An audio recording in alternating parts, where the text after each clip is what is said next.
इस वीडियो में मैं बात करूंगा वतन भारत में जन्मे भारत के पहले प्रधानमंत्री से रिलेटेड हैरान कर देने वाली कुछ घटनाओं के बारे में। 25 दिसंबर 1950 में नरेंद्र मोदी अफगानिस्तान की कैपिटल काबुल से दिल्ली लौट रहे थे, तभी अचानक इनका प्लेन पाकिस्तान के लाहौर इंटरनेशनल एयरपोर्ट पर लैंड किया, जिससे सभी लोग चौंक गए क्योंकि न कोई वीजा था, न कोई प्लान, न कोई हाई सिक्योरिटी थी पाकिस्तान जाने के लिए। बस सिर्फ एक फ़ोन कॉल नवाज शरीफ को बर्थडे विश करने के लिए, तो उन्होंने मोदी को अपने घर बुला लिया।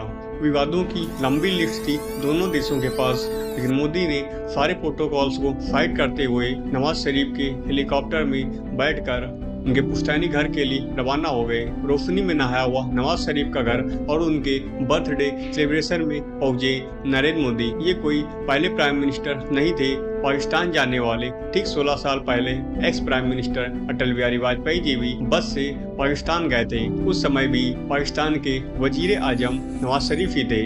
अटल जी, नवाज शरीफ और मोहम्मद अली जिन्ना तीनों लोगों का जन्म 25 दिसंबर को ही हुआ था।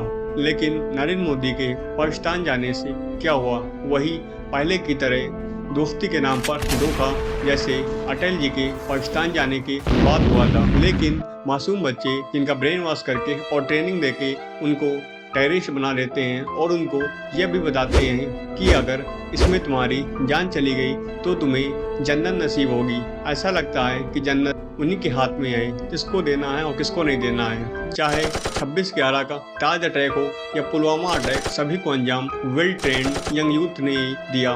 मोदी के पाकिस्तान जाने से पाकिस्तान के आम इंसान के जहन में ये जरूर बैठ गया कि हिंदुस्तान कभी पाकिस्तान का बुरा नहीं चाहता है। ये मैं नहीं बोल रहा हूँ, ये पाकिस्तान का आम इंसान बोल रहा है। जैसे कि ये क्या बहादुर आदमी होंगे कि उसका जहाज पाकिस्तान में उतरा, कोई पासपोर्ट, कोई वीजा नहीं, कोई कुछ नहीं, और उसे आपने रिसीव भी किया, उसका जफ्फी भी डाली, वो नहीं डरा यार। तो इंडिया आपसे दोस्ती करता है, फिर आप इंडिया का भरोसा तोड़ते हो, फिर वो आपसे दोस्ती करता है, आप फिर उसका भरोसा तोड़ते हो।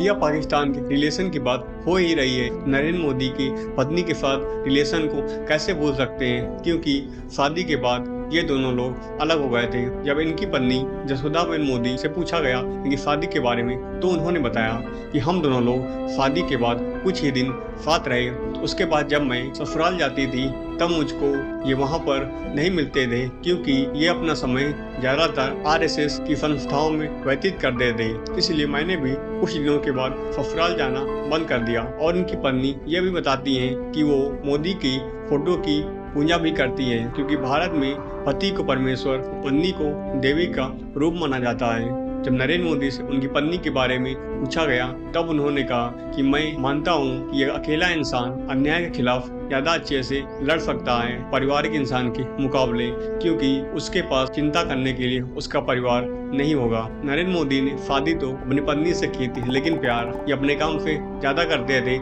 इसलिए बाद में ये दोनों लोग स्वेच्छा से अलग हो गए। गुजरात में सूरत के एक जौहरी ने नरेंद्र मोदी की 56 ग्राम की सोने की मूर्ति बनाई है। इसको बनाने के लिए 20 से 25 लोगों की टीम ने कड़ी मेहनत की है और इसकी कीमत करीब 11 लाख रुपए बताई जा रही है। जो मूर्ति की बात कर ही रहे हैं, तब भला तमिलनाडु के किसान श्री शंकर को कहाँ भूल सकते हैं, क्योंकि उन्होंने सिर्फ अपने खेत में मोदी की मूर्ति ही नहीं बनवाई बल्कि उसकी पूजा भी करते हैं। इस वीडियो के फर्स्ट पार्ट में मैंने आपको ये बताने के लिए प्रॉमिस किया था कि मोदी ने बचपन में अपना घर छोड़कर नाम क्यों बदल लिया था। जिंदगी में कुछ कर गुजरने की उम्मीद लेकर युवा नरेंद्र ने अपना घर, परिवार सब कुछ छोड़ दिया था। उसके बाद इनको कहीं भी शरण नहीं मिली तो ये हिमालय चले गए। वहाँ पर जाकर अपना नाम अनिकेत रख लिया। अनिकेत का अर्थ है जिसका कोई घर ना हो, मीन्स पूरी दुनिया ही जिसका घर हो, न कोई विशेष स्थान। इस वीडियो के फर्स्ट पार्ट को देखने के लिए आप यहाँ पर क्लिक करें। इस वीडियो को देखने के लिए और AGF से जुड़े रहने के लिए आप सभी का दिल से शुक्रिया।